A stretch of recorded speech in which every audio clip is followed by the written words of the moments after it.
Good morning and welcome to Thursday Thought. Help us to the right use of our minds. Now that sentence, given in a prayer before a meal some 80 or more years ago by my grandfather, heard by a 6-year-old boy who happened to be at the table, prompted that boy to become a psychiatrist at a time when such a vocation was not generally well received by his faith tradition. Vernon, that 6-year-old boy and my first cousin, became a healer of the mind and was well known in central Kansas during his career at Prairie View Hospital in Newton.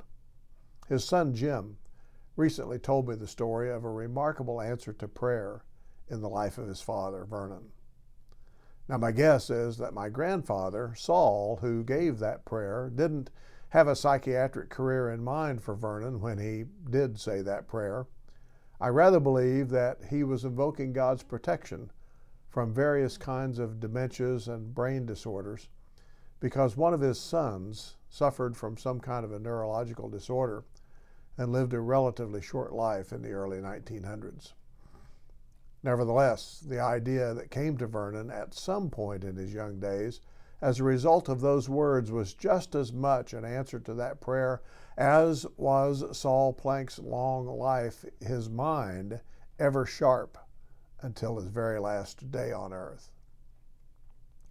Now, as a corollary to this story, I've often wondered how many prayers have been given over the decades and, yes, even over the centuries by godly men and women of old in my ancestry who prayed for their descendants, people they would never know. And I have to think that one of those descendants is me. The thought of my ancestors praying for my welfare, not even knowing me, is humbling to say the least, and brings out, well, a kind of a guilt in me because I've not really done much of that kind of praying for those who will be descended from me in the coming decades and centuries. The timeless God who already knows those who will come after me, even though they aren't a gleam in anyone's eye right now, hears those kinds of prayers and I believe acts on them in His time and in His way.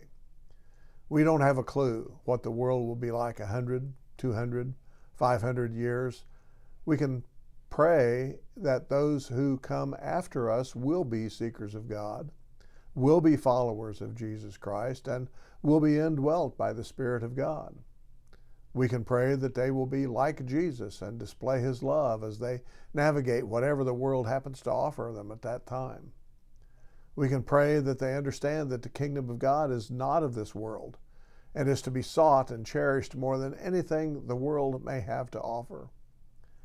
And we can pray that, like Vernon, they will choose a course in life that heals rather than hurts, unites rather than divides, and helps rather than hinders.